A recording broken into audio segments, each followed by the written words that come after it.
Friends, ఇప్పుడే అందిన వార్త. కాంగ్రెస్ సిట్టింగ్ ఎమ్మెల్యే రాజీనామా, తీవ్ర టెన్షన్లో సీఎం అంటూ లేటెస్ట్ అప్డేట్స్ అయితే రావడం జరిగిందండి.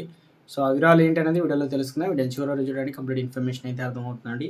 మీలో ఇంకెవరైనా సరే మన ఛానల్ సబ్స్క్రైబ్ చేయకుండా చూస్తున్నట్లయితే వెంటనే మన ఛానల్ సబ్స్క్రైబ్ చేసుకోండి. ప్రభుత్వం నుంచి వచ్చే లేటెస్ట్ అప్డేట్స్ అన్ని కూడా ముందుగానే మీ ఫోన్ నోటిఫికేషన్ రూపంలో అందించడం జరుగుతుంది. చూస్తున్నారు కానీ లైక్ చేయడం మర్చిపోతున్నారని దయచేసి లైక్ చేయండి. లేట్ చేయకుండా ఇళ్ళకి తెలిపదామండి. మనం కాంగ్రెస్ ఎమ్మెల్యే సంచలన వ్యాఖ్యలు చేశారు. అసలు ఎందుకు జరిగింది ఏంటి, అసలు జిల్లాకు మంత్రి పదవి కోసం రాజీనామాకైనా సిద్ధమని ఇబ్రాహీంపట్నం ఎమ్మెల్యే మల్రెడ్డి రంగారెడ్డి అయితే అన్నారు. కాంగ్రెస్ పార్టీ రంగారెడ్డి జిల్లా అధ్యక్షుల చెల్లా నరసింహారెడ్డి ఆధ్వర్యంలో ఆదివారం రంగారెడ్డి జిల్లా రాజేంద్రనగర్లో గ్రాండ్ ఫంక్షన్ నిర్వహించి జిల్లా పార్టీ ముఖ్య నాయకుల సమావేశానికి ముఖ్య అతిథిగా పిసిసి అధ్యక్షుడు మహేష్ కుమార్ గౌడ్ హాజరయ్యారు. సో ఈ సమావేశంలో ఇబ్రాహీంపట్నం ఎమ్మెల్యే మల్రెడ్డి రంగారెడ్డి పాల్గొని మాట్లాడుతూ, రాష్ట్రంలో కాంగ్రెస్ పార్టీ అధికారంలో వచ్చి ఇప్పటికీ 18 నెలలు గడుస్తున్నా కూడా కాంగ్రెస్ పార్టీ నాయకులు కార్యకర్తలు తీవ్ర నిరుత్సాహంతో ఉన్నారన్నారు.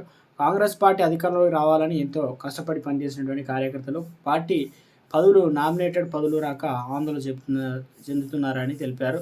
రంగారెడ్డి జిల్లాకు సంబంధించి మంత్రి పదవి కావాలని, మంత్రి పదవి లేకుంటే లోకల్ బాడీ ఎన్నికల్లో ఇబ్బందులు కలుగుతాయని చెప్పేసి ప్రతి ఒక్క నాయకుడు కార్యకర్తలు ఆందోళన చెందుతున్నారు.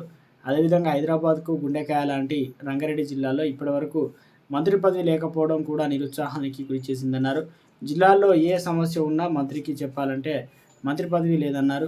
రంగారెడ్డి జిల్లాలో మంత్రి పదవి కోసం తాను రాజీనామా చేయడానికైనా సిద్ధంగా ఉన్నారని అన్నారు. ఇక రంగారెడ్డి జిల్లాలో ఏకైక కాంగ్రెస్ పార్టీ నుంచి ఎమ్మెల్యే గెలిచిన తనకు మంత్రి పదవి ఇవ్వాలని అందరూ కోరుకున్నారని, అగ్రవర్గాలకు సంబంధించి మంత్రి పదవి రాదంటే తాను రాజీనామా చేసి ఇంకొకరిని ఎన్నికల్లో పోటీ చేయించి గెలిపించడానికి సిద్ధంగా ఉన్నారన్నారు.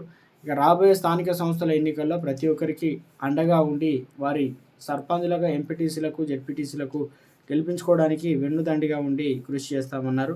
అప్పటికైనా ముఖ్యమంత్రి రేవంత్ రెడ్డి, పిసిసి అధ్యక్షులు మహేష్ కుమార్ గౌడ్ ఆలోచించి రంగారెడ్డి జిల్లాకు సంబంధించి మంత్రి పదవి అయితే ఇవ్వాలన్నారు.